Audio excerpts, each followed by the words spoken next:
Para jamaah Bapak Ibu yang dirahmati oleh Allah, pada kesempatan malam ini kita melanjutkan kajian kitab Al-Mawa'idhul Usfuriyah, dan kita sudah sampai kepada hadis yang kelima. Dikatakan di dalam kitab ini, qala al-musannif rahimahullahu ta'ala wa nafa'ana bihi wa bi ulumihi fid dharain amin. Al-hadithul khamis, hadis yang kelima.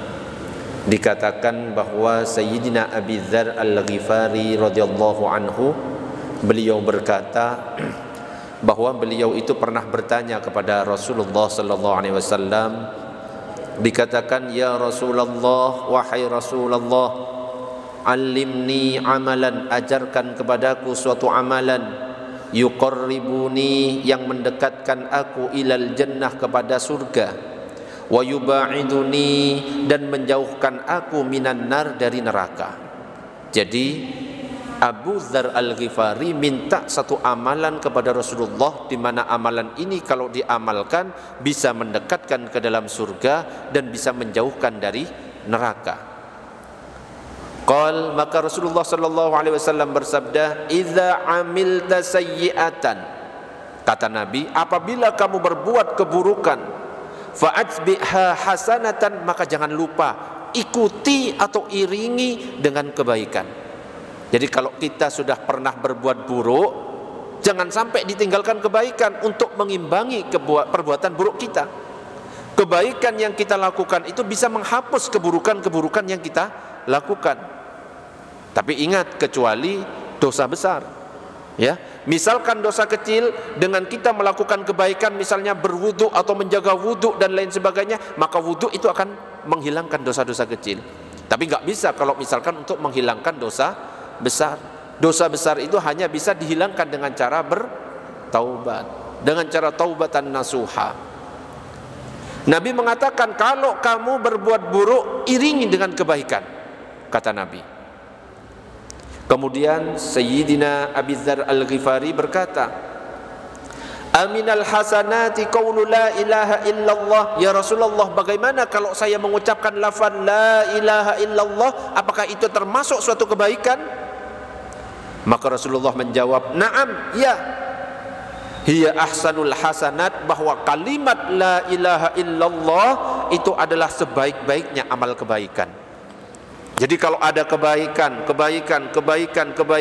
sebaik-baik kebaikan itu adalah kalimat la ilaha illallah. Kalau sebelumnya kita sudah membahas tentang keutamaan la ilaha illallah dalam kitab Lubabul Hadis. Nah, di sini lagi-lagi disebutkan bahwa sebaik-baik kebaikan itu adalah mengucapkan kalimat la ilaha illallah.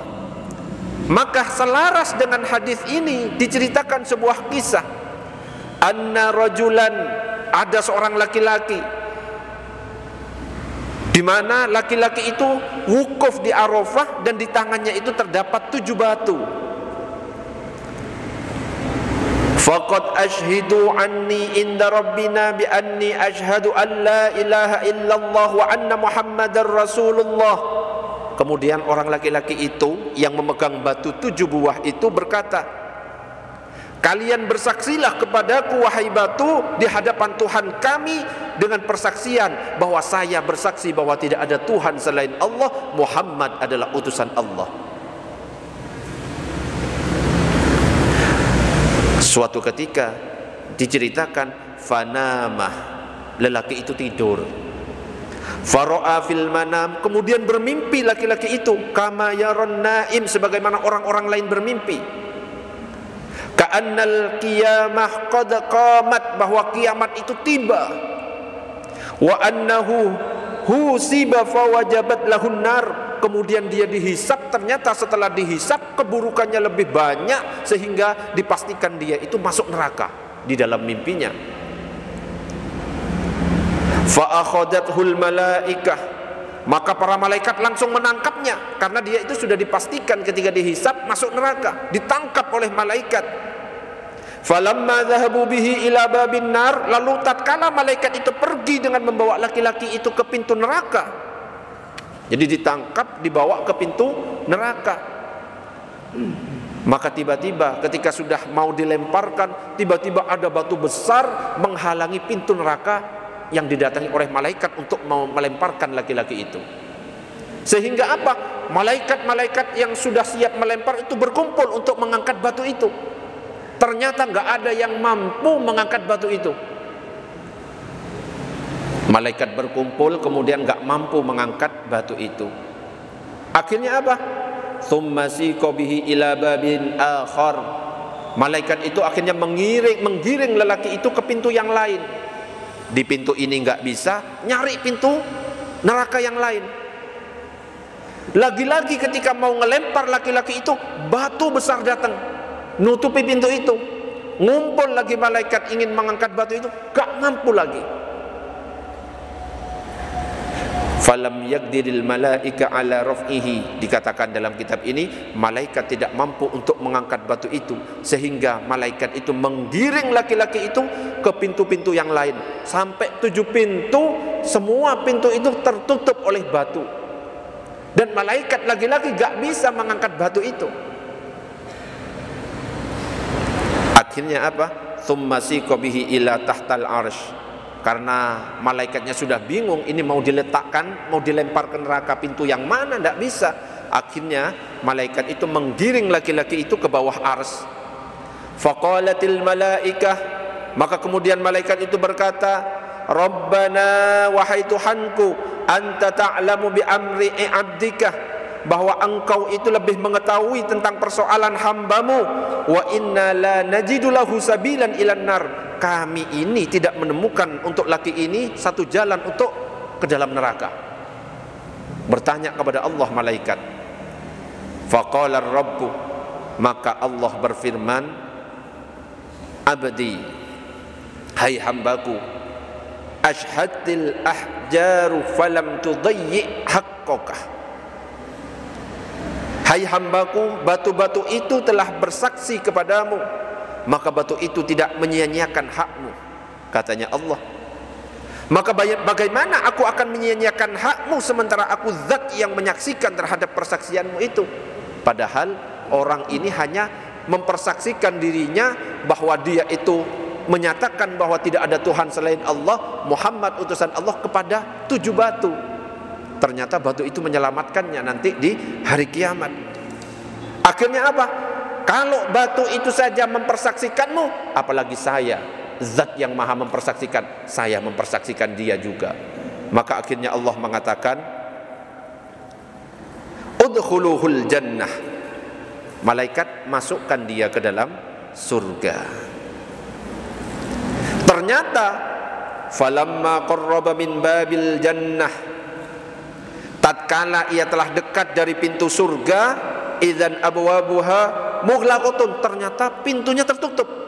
Laki-laki ini mau dimasukkan ke dalam surga, pintunya malah tertutup. Tiba-tiba fajaat syahadatu an la ilaha illallah, lalu datanglah ucapan persaksian la ilaha illallah, wa futihatil abwaba kulluha fadakhalar rajul.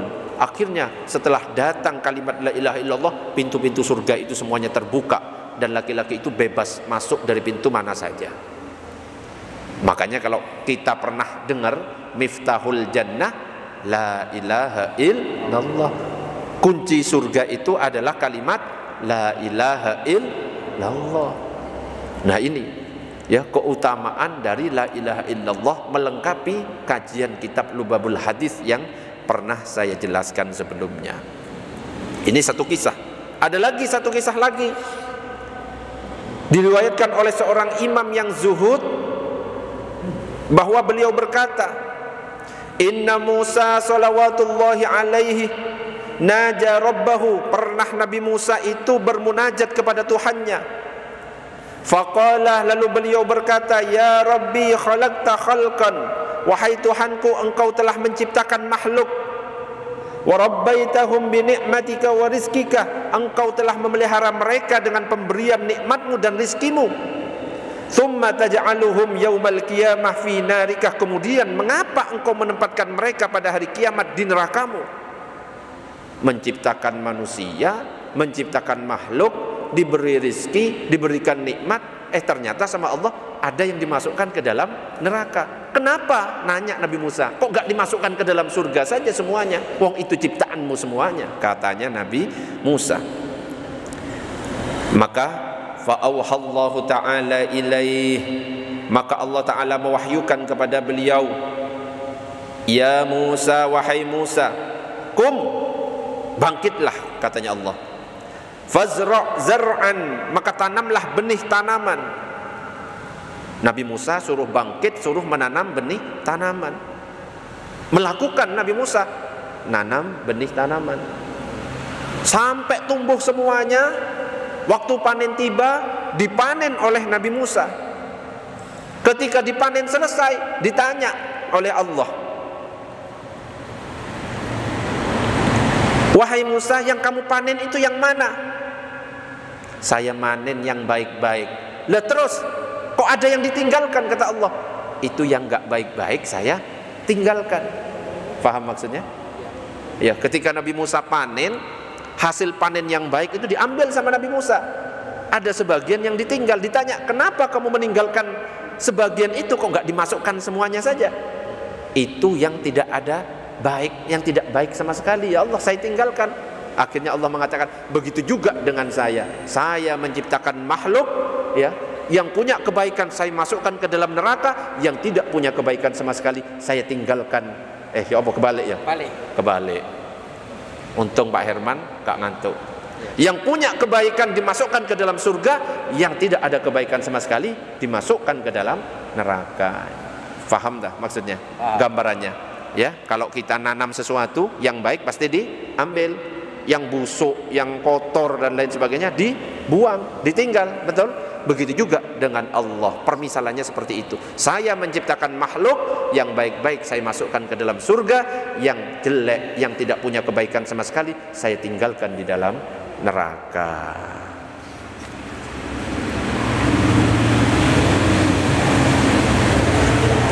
Kemudian dikatakan lagi, qala Allah Ta'ala berfirman, ya Musa, hai Musa, fa inni adkhulun nar, maka sesungguhnya aku akan memasukkan ke neraka, man la khaira fihi, orang yang tidak ada kebaikan pada dirinya. Oh, dimasukkan ke dalam neraka. Qala Musa, man huwa, maka berkata Nabi Musa, siapa dia ya Allah? Qala alladhi yastankifu ay yaqula la ilaha illallah Muhammadur Rasulullah. Allah berfirman, orang yang tidak punya kebaikan sama sekali itu adalah orang yang menahan diri atau tidak mau mengucapkan kalimat la ilaha illallah Muhammadur Rasulullah. Makanya sekali lagi, ayo jangan sampai ditinggalkan kalimat la ilaha illallah Muhammadur Rasulullah. Ya, orang bisa masuk Islam ya karena lafaz la ilaha illallah. Kalau orang belum mengucapkan lafaz la ilaha illallah, mau berbuat kebaikan apapun, ya, mau infak sampai 1 M, mau bangun masjid, tapi dia tidak ada persaksian bahwa tidak ada Tuhan selain Allah, Muhammad Rasulullah, maka tidak akan diterima semuanya. Enggak akan dapat balasan kebaikan di akhirat. Dia memang dapat balasan baik di dunia, cuma di akhirat enggak dapat. Bisa dipahami Pak Herman? Bisa. Itu salah satu keutamaan dari kalimat la ilaha illallah. Miftahul jannah la ilaha illallah. Kunci surga itu adalah kalimat la ilaha illallah. Makanya kalau ada orang mati, ya dituntun dengan kalimat la ilaha illallah. Gak bisa, ya yang paling singkat Allah, Allah, Allah. Gak iso, ocok hu, ocok no, ya. Allah, Allah gitu. Kalau sudah ngomong si yang mau meninggal itu Allah, wes nggak usah dipaksa lagi. Yang penting terakhir itu ya, meskipun nggak pas langsung waktu mau mati ya. Yang penting dia sudah bisa mengatakan kalimat la ilaha illallah. Terus pas nggak bisa, wes cukup biarkan. Karena sudah di akhirnya itu kalimat la ilaha illallah. Kalau sudah di akhir kalimatnya itu la ilaha illallah, dakhalal jannah, maka dia masuk surga. Mudah-mudahan kita semuanya bisa berkumpul di surga bersama baginda Nabi Muhammad sallallahu alaihi wasallam. Demikian, assalamualaikum warahmatullahi wabarakatuh.